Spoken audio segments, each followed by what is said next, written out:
This will get complicated very, very rapidly, unless you understand a little bit who I am. You can call me Bodanov or Bukowski. I hunt. I hunt blank bodies, you call them. I have spoken to Paul. I know of operation. I am here with helpful purpose. The information about the interrogation of this blank body and the movements of her eyes, they were given as a token of safe passage and trust. Do you accept it so we can speak like ordinary people, or do we have to keep pretending?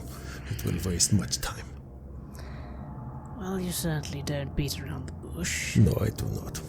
I suppose I'm willing to continue to speak with you then.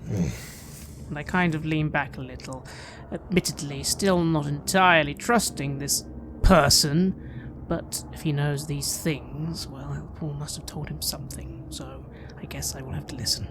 So I brought operational intelligence to Paul of the following nature. There's been one feeding on this block, this ward, this level last night.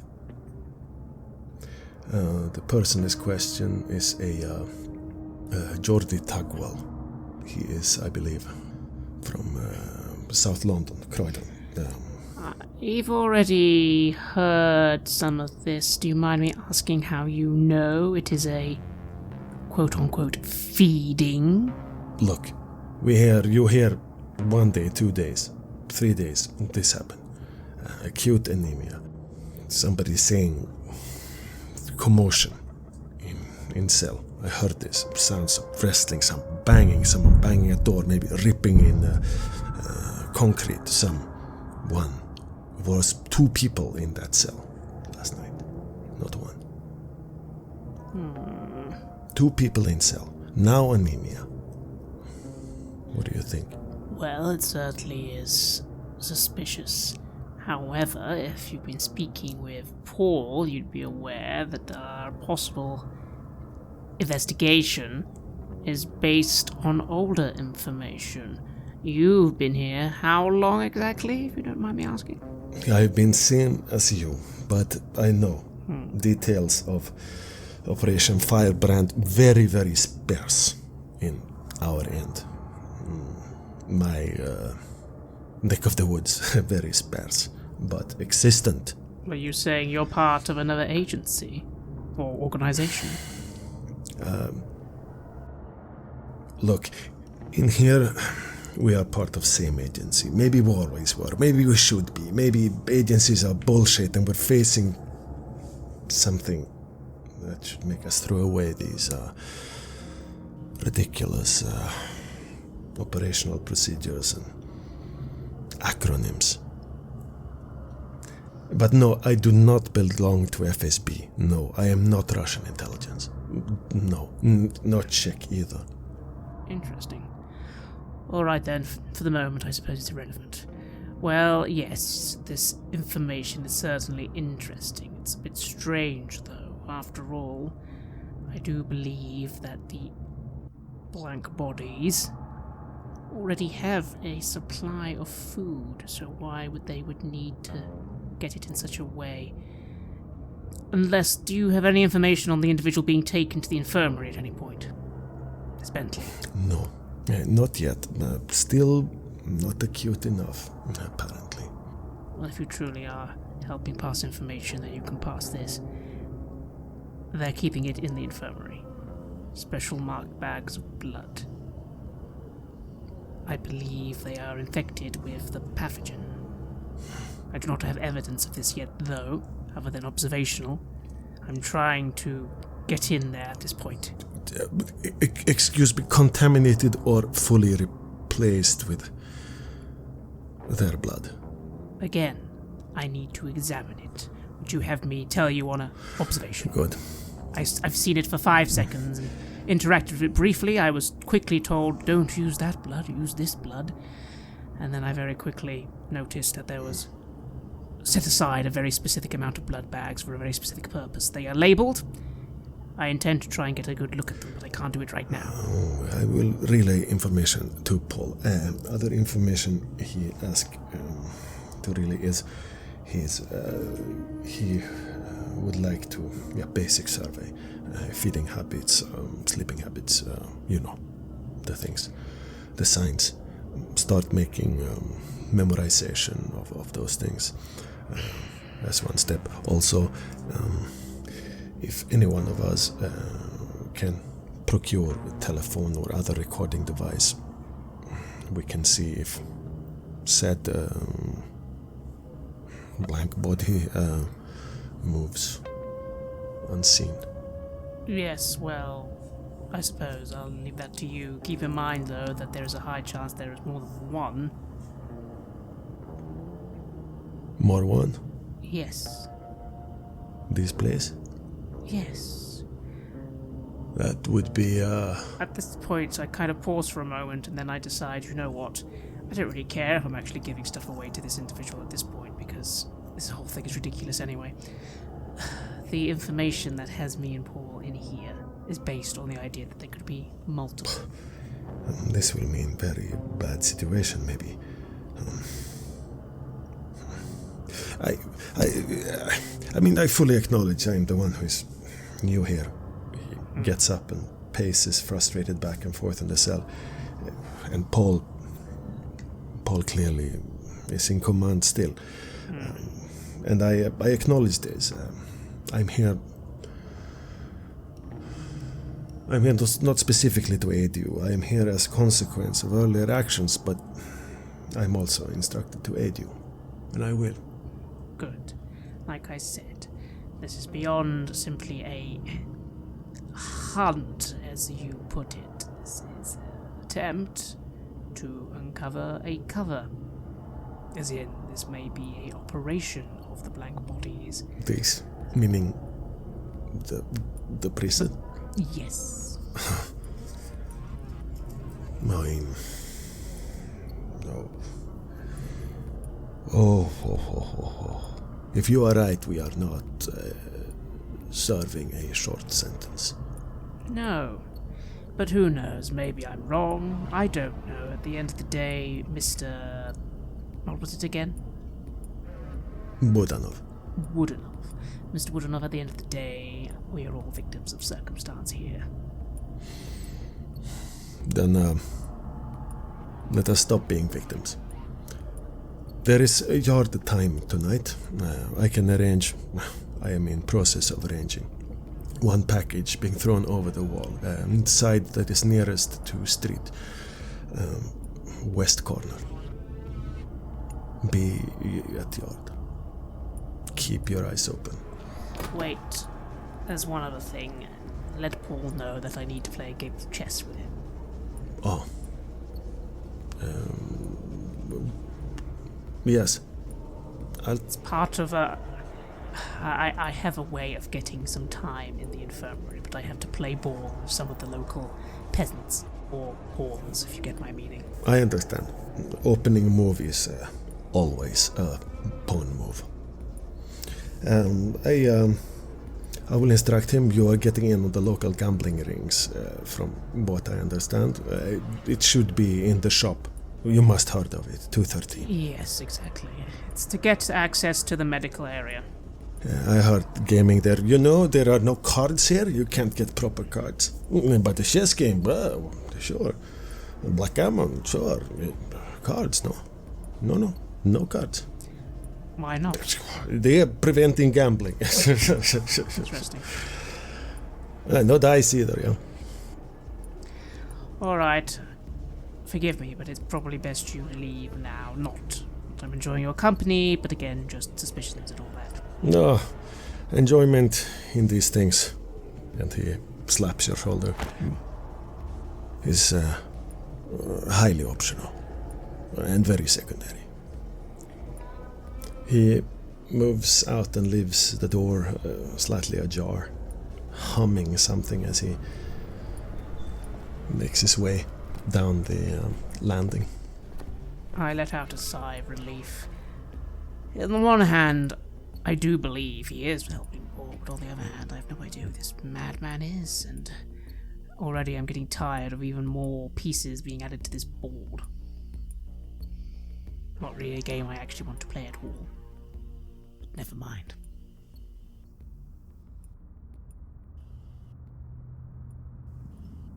It must be somewhere closer to 6:30 or something when Sarah finally takes out her phone and looks at you, Gabriel. Okay. I'm here. Yes. So, it's so hard figuring out what to say, and I have all these thoughts in my head, and I don't know which ones come first. I know.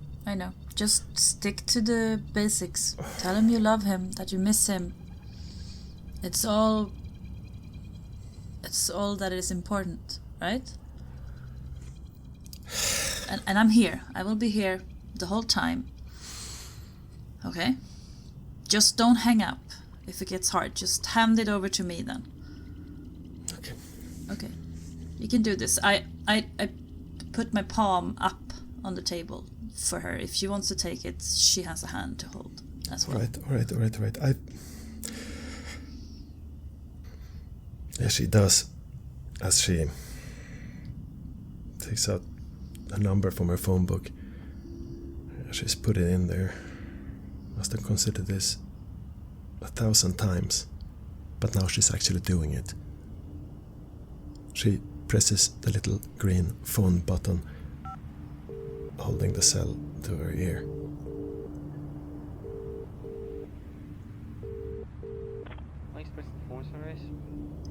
Yes.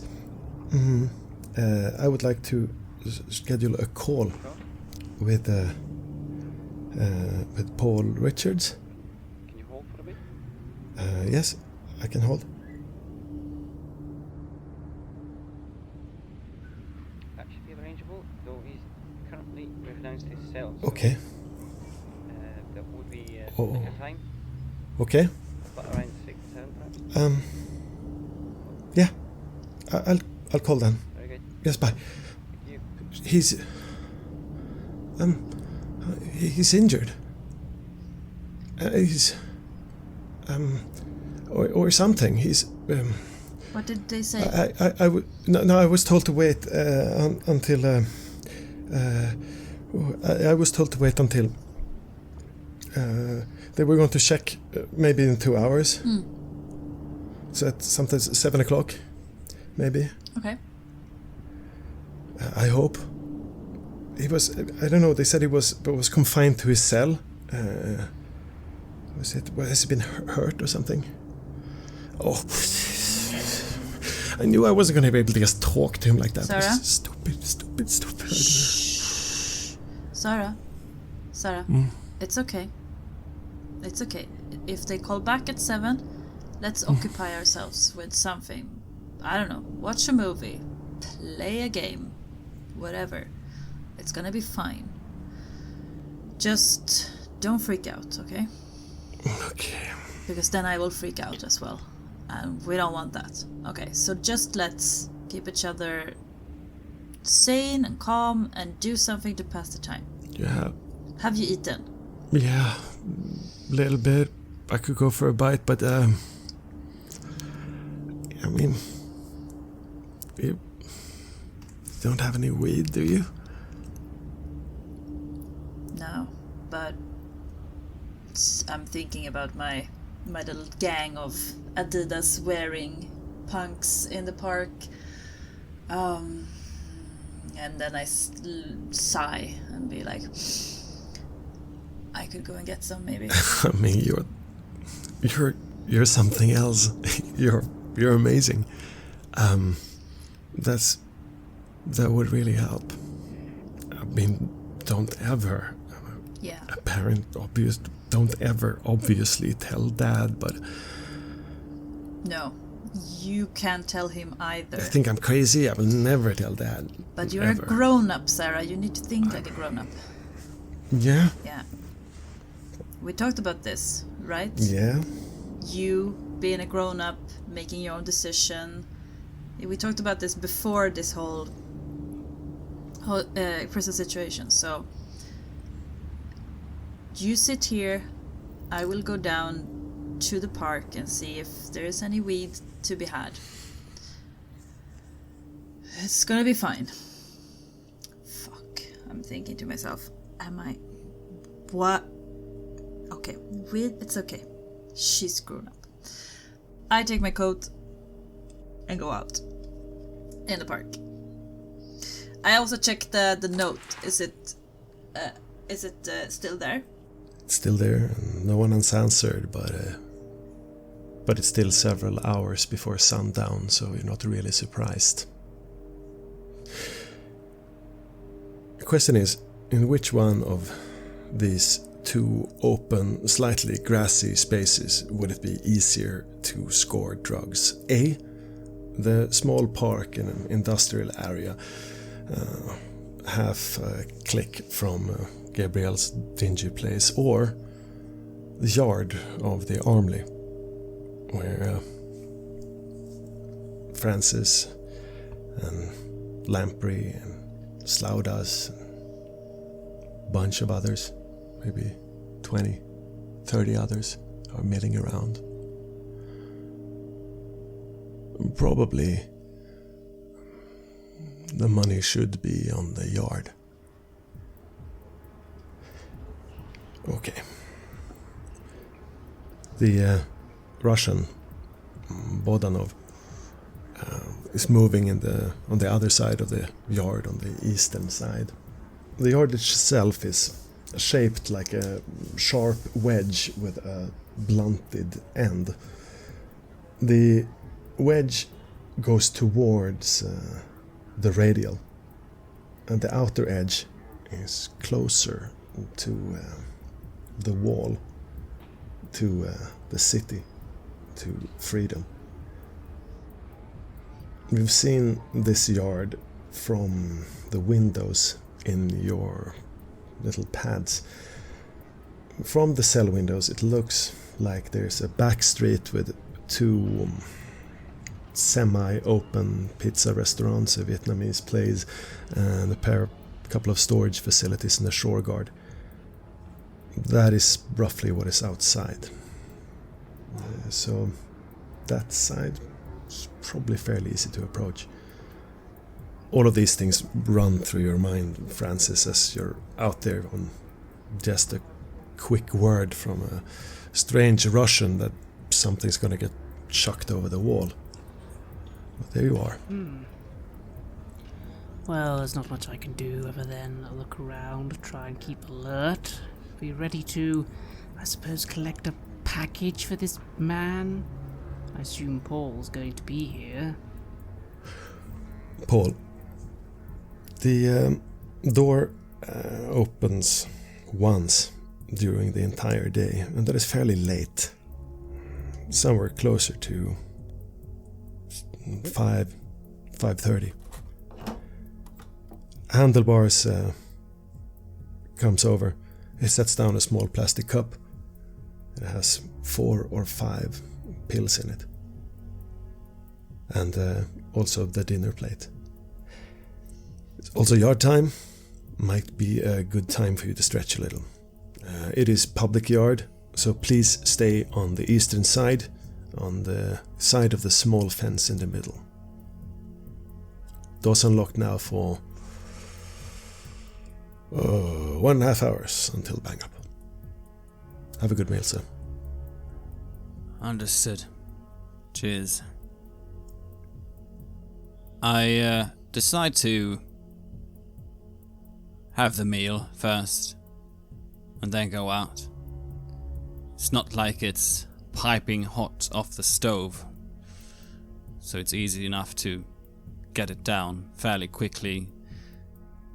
I almost start without thanking the Lord for it, which I realize as I have a bite in my mouth, and I consider for a second whether to spit it out again.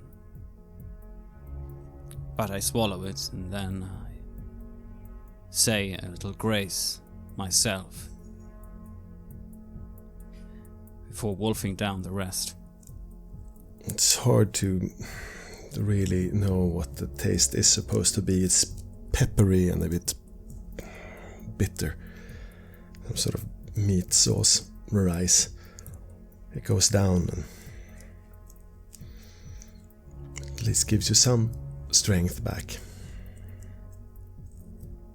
You've been starving half of the day. It's been shitty little sandwiches sent in through the hatch during the day. Not enough. But now it feels like you can think clearly, more clearly. Yes. Some air will do me good. Fresh air. I rub my fingers against each other, against the floor, the concrete floor.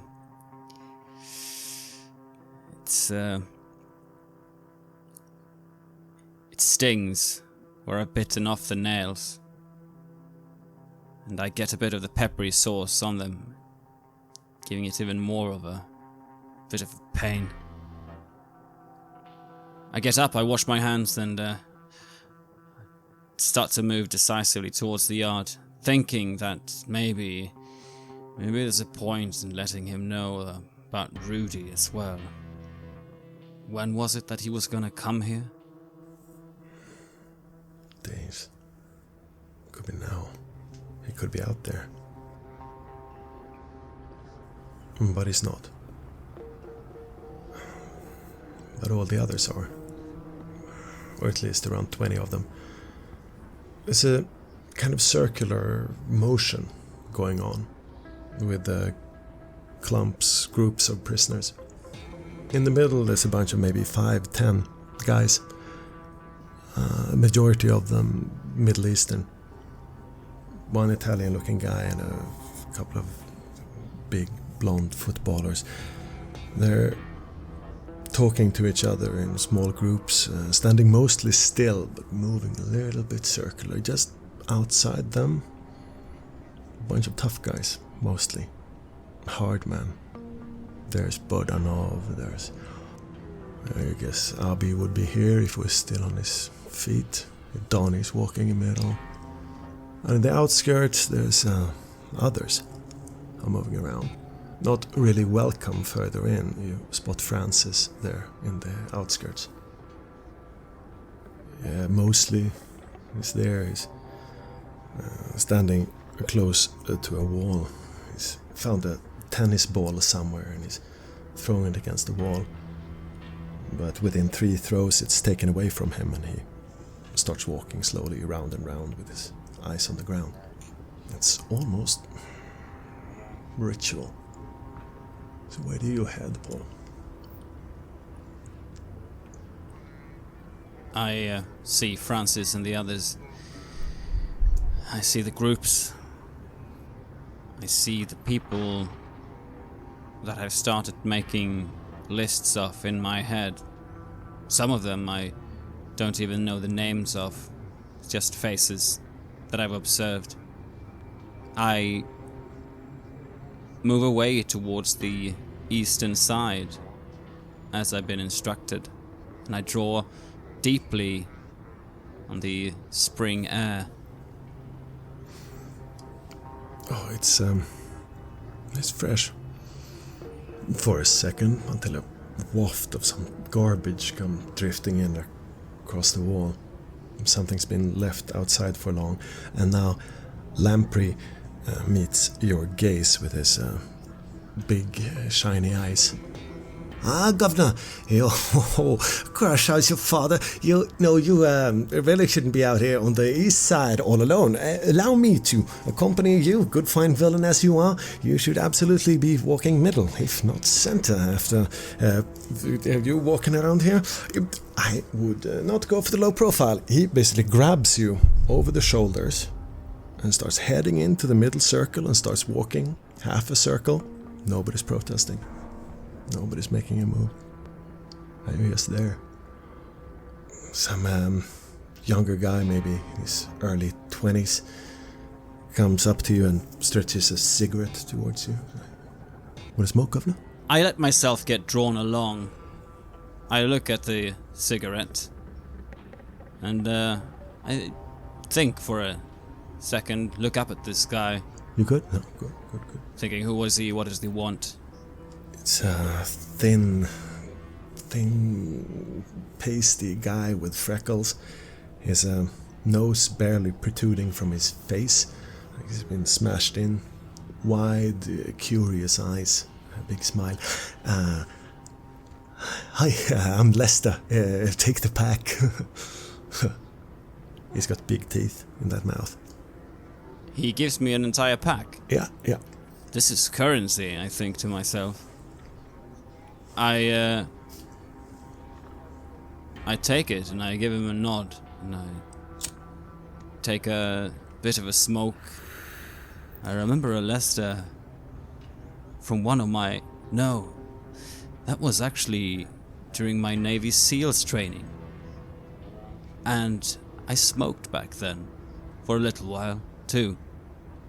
It all brings me back for a second as I eye him back with a little bit of curiosity as well. Thank you. Anything I can do for you? Keep on living. Keep on living. He makes an appreciative nod and starts moving, and you realize one of the reasons that this circle is always moving, as you see Donnie on the absolute opposite side. You remember his face contorted in hate and fear. He never touched a knife, but he held you down, raining blows over you.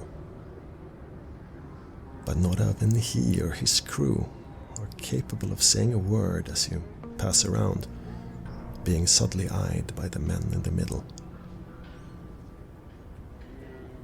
Francis, you see all this from the outside. You're here in the outskirts, caught in the outer circle.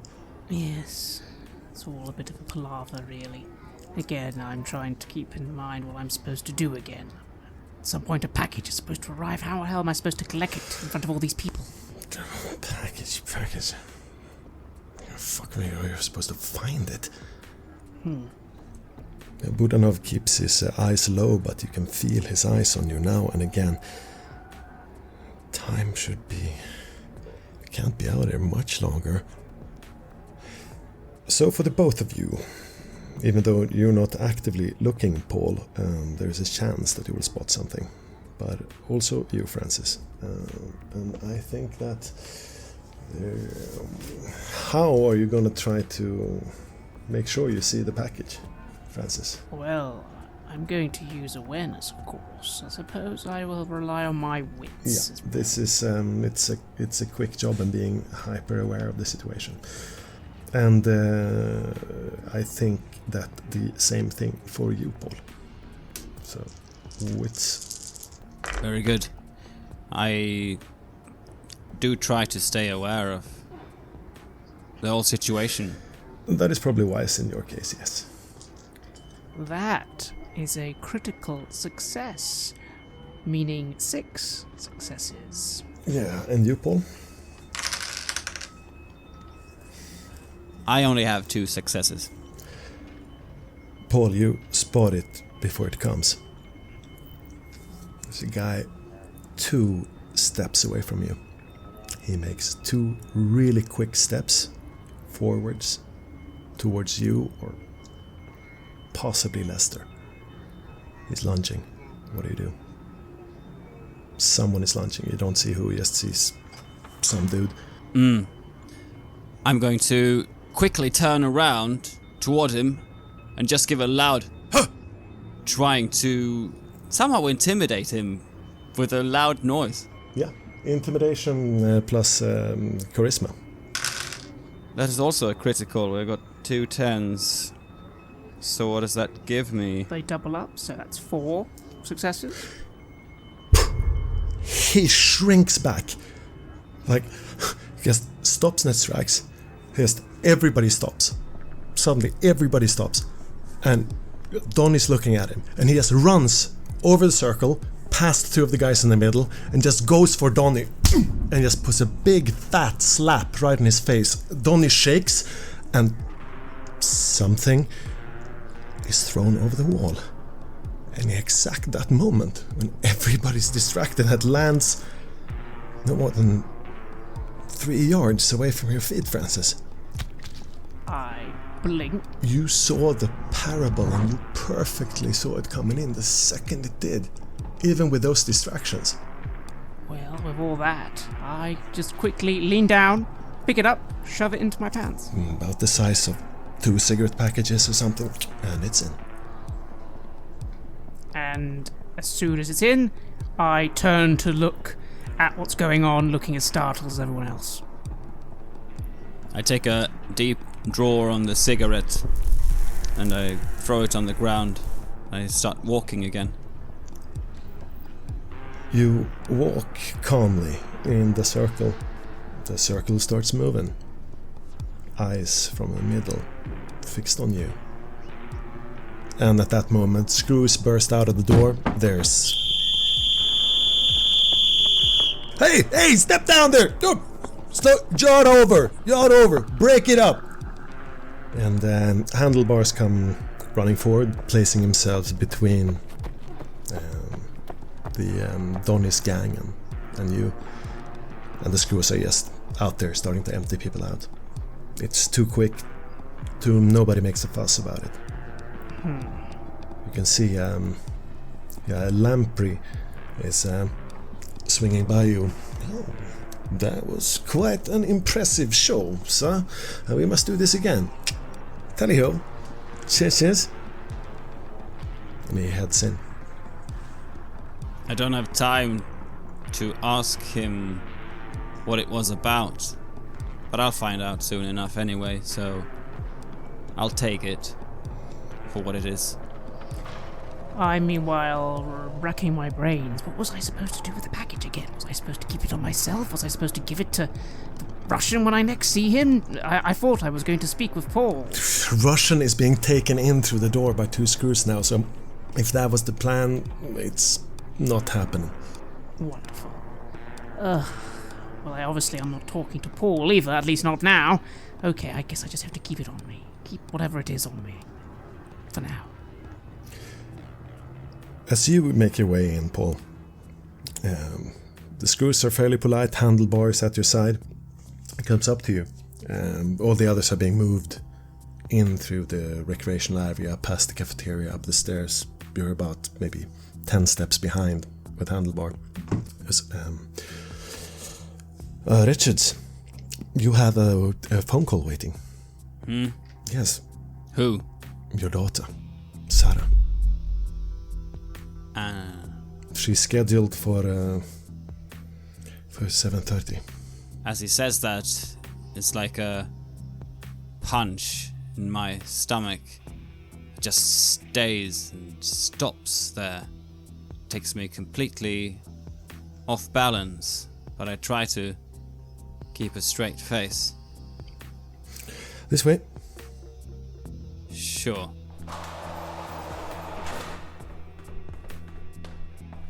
It leads you through the mostly empty rec room, past the cafeteria, into the first security gate in the radial. Off to the left, where there's 2 doors into a longer room with a couple of payphones. There are little booths with 2 payphones. One ordinary phone, one of these. Yeah, one of the is like this old one with a wheel, and the other one with buttons. All of them had these like little connection boards on the side. It's number 4, he says, and adjusts it. You got 10 minutes. I nod to him. I become acutely aware of the pack of cigarettes in my pocket. I feel a a fear suddenly that everything I built up,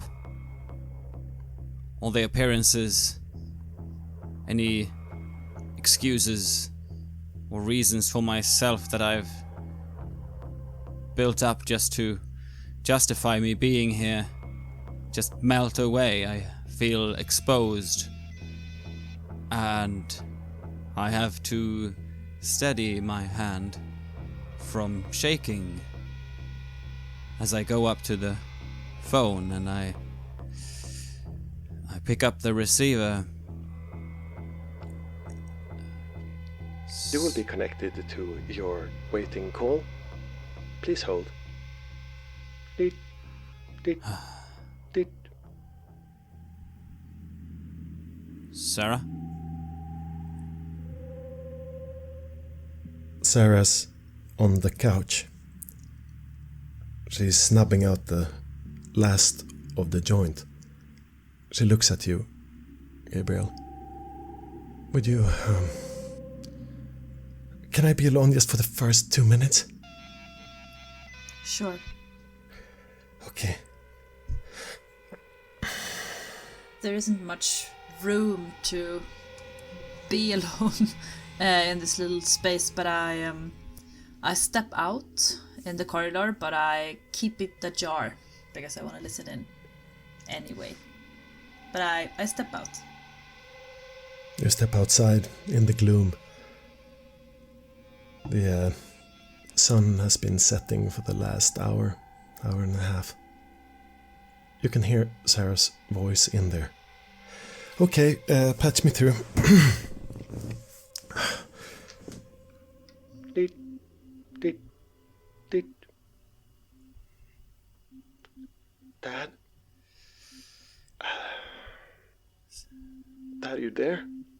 Sarah. Paul.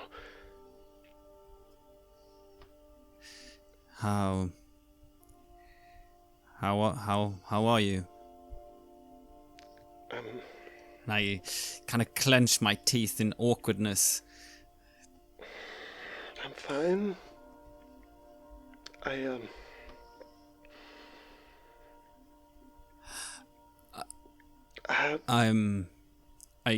should have reached out.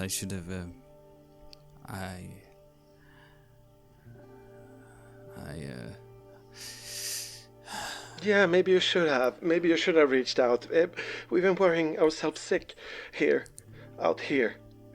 And we heard nothing from you. Nothing at all. It's only the terror. It's like, it's just a bad guy out here. Just a bad guy, Dad. And I look around the room and listen to the emptiness of the space. Yeah.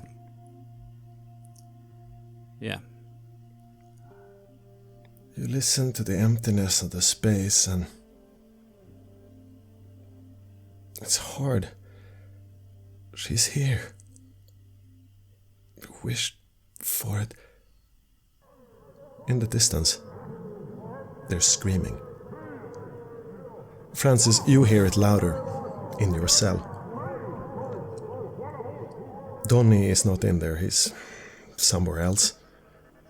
Separate housing, protective, infirmary, unclear. But he's not there. But you hear him screaming somewhere, and then you hear other screams. Dead! He's dead! He's fucking dead! Get him down there! Get him out of there!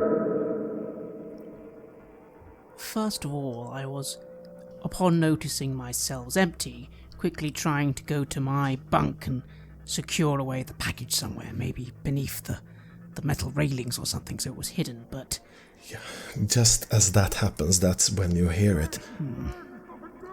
Well, I'll quickly do my best to stash it away anyway, because I can't keep carrying it around on me, but I will as soon as I have safely stashed away the package. I quickly move to the door, and if I can go out onto the railing, I'm going to look. What on earth is going on? The door is almost blown open by Bodanov, who just takes her hand and starts almost running down the landing with you. Come now. We have very few minutes. And he opens the door to his cell, shoves you in. There's a body on the ground. I blink, being caught extremely off guard by this man suddenly dragging me into a room with a dead body, but I look, and what do I see? It's him. It's Georgie Tugwell. And if you ever saw someone dead from blood loss, that is him. His dark skin, patchy white and sickly grey, eyes staring straight up in fear. The face is distorted,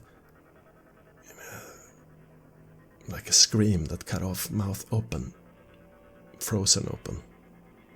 He's not wearing a shirt. There's no blood. There's no sign of anything, not at first glance. The room smells ever so slightly of something. Is it rot? Is it shit? What is it? He was found 2 minutes ago. Okay, I hold door. You do what you can. But wait, what's gonna happen when the screws arrive? We accidentally see body. We are gawking. What can we do? Okay, fine. I quickly do my best to try and assess the body and give as quick an autopsy as I possibly can in, 2 minutes? Good thing I'm good. But are you that good? Shit. The package. You felt it. It must have contained a phone, at least one. Well, I can't go and get it now, I think to myself. No, alright. The old-fashioned way it is. You have 2 minutes. Give me your best wits plus medicine.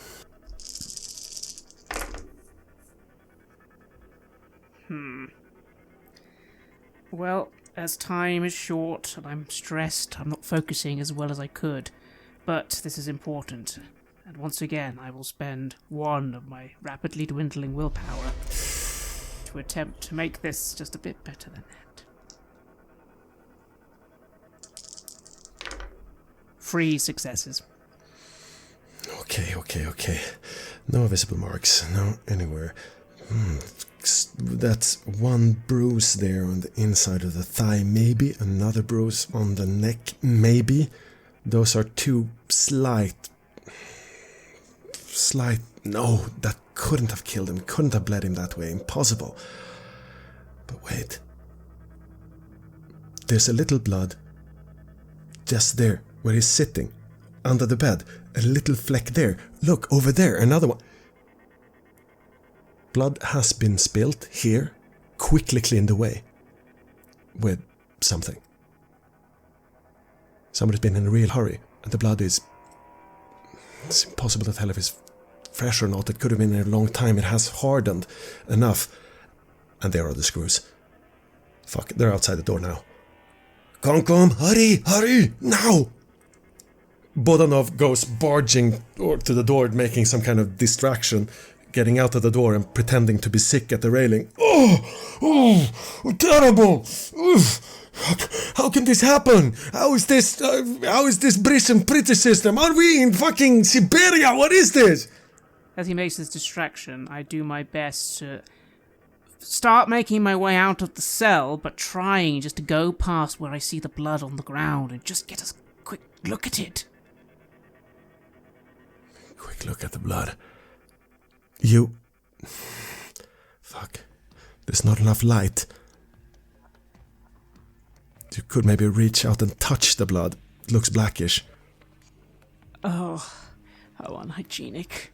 I will attempt to scrape with my bare hands some dried blood off the floor, thinking how low have I fallen. You have time to drag some off with your fingernails while the distraction is happening. Yes, and as soon as I have even some of it, I'll start stepping rapidly out of the cell and just sort of collapse on the rail and be like, oh my god, he's dead!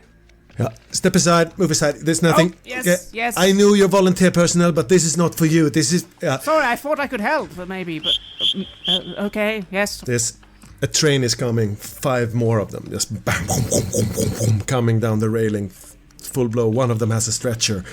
It's full on. It's a fatality, and everybody is at the doors. And it almost seems like the conversation is a fatality. It's still silent. You hear the screaming in the back. The prison is going mad. It's good to hear your voice.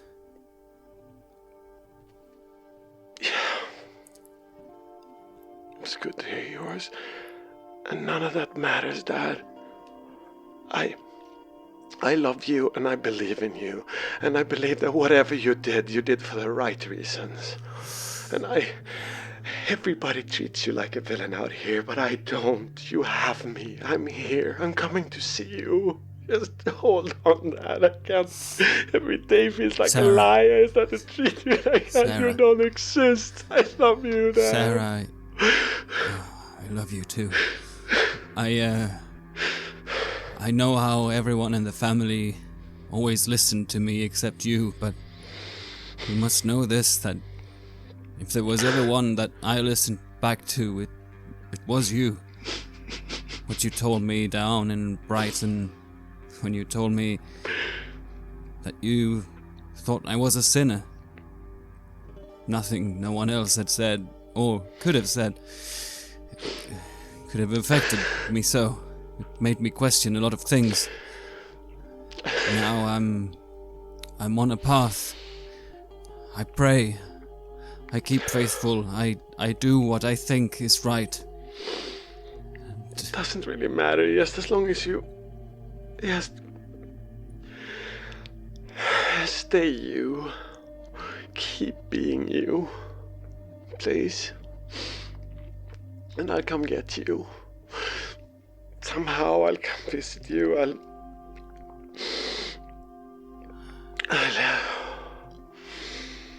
I am here. I'll be safe. And you keep safe too.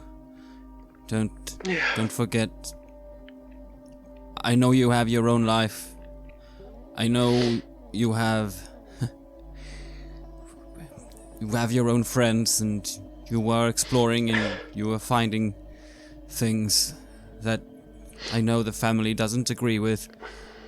But you too have a path in front of you. You know how I always hated the saying of the Lord working in mysterious ways, because it isn't. It isn't for us to judge. No. Not for us to judge. It will be on our day of reckoning, and all we can do until then is... I don't care about that. I just want to be near you. I just want to... Yes, listen to me going on. Look, I'll try to file for a visit. I don't know how it works. Mom won't let me, but I'll try. And I won't give up. And if there's anything you must do on your end, please do it, because I'm seeing you. I'm seeing you, Dad. But you know... Okay. Just take... I know you don't see eye to eye with... Just take care of them, okay? If you can. Yeah. Yeah, I don't know if I can. Gabrielle wants to talk to you. Her voice is cold when she says it, and she hands over the phone to Gabrielle. Paul, are you alright? I'm just stunned for a second as it suddenly shifts over to Gabrielle. Gabrielle? Yeah. Where are you? It doesn't matter. Are you alright? Francis, is he alright? Sir? Yes, we're alright. There's been... Good. There's been... Good.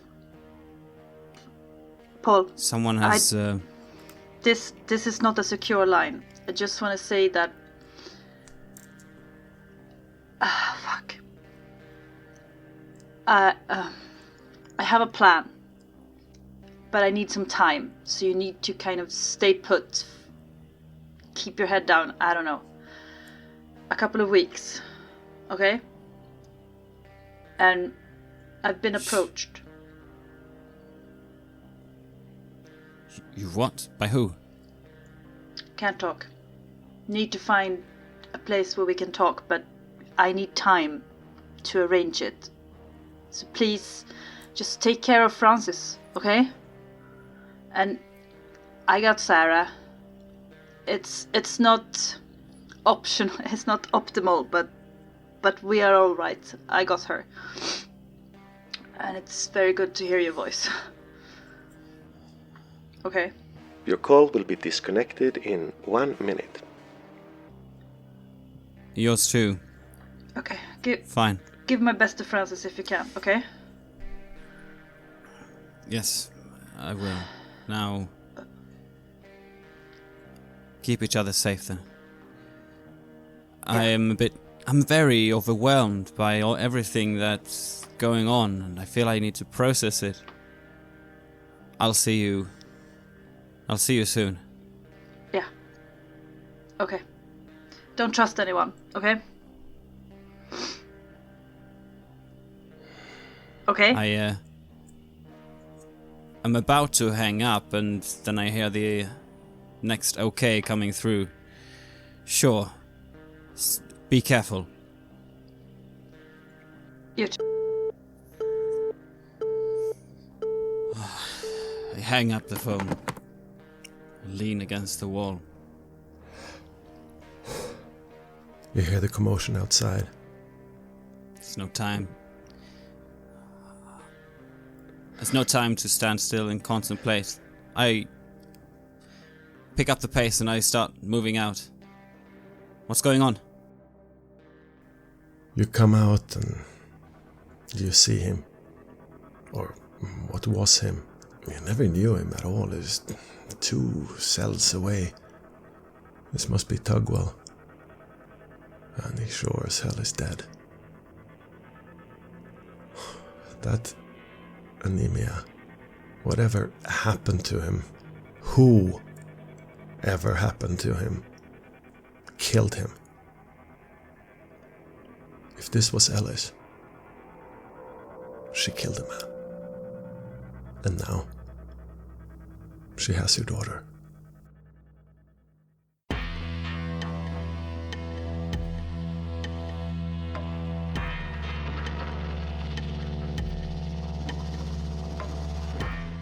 You have listened to an episode of Red Moon Roleplaying, where we play the 3rd season of the chronicle No Man is an Island for Vampire the Masquerade 5th edition.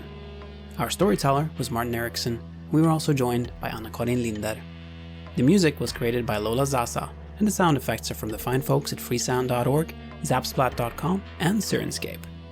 We would like to give massive thanks to our champions of the Red Moon, Martin Heuschober, Nastasia Raulerson, Simon Cooper, David, Julia, Camilla, Ludwig Manford, Bob Lange, Julián, Cameron, Ryan F, and Xabier for their generous support. And we'd of course also like to thank all of our other patrons. Without your support, the show would not be possible. If you want to support our work, please check us out on Patreon. You can get access to bonus campaigns for Cult of Divinity Lost and Coriolis there, as well as get early and raw access to all of our recordings. You can also hear your name read on the show as a champion of the Red Moon, as well as play Cult with us. Most importantly, that support is what keeps the show going, so do check us out there. And remember, death is not the end.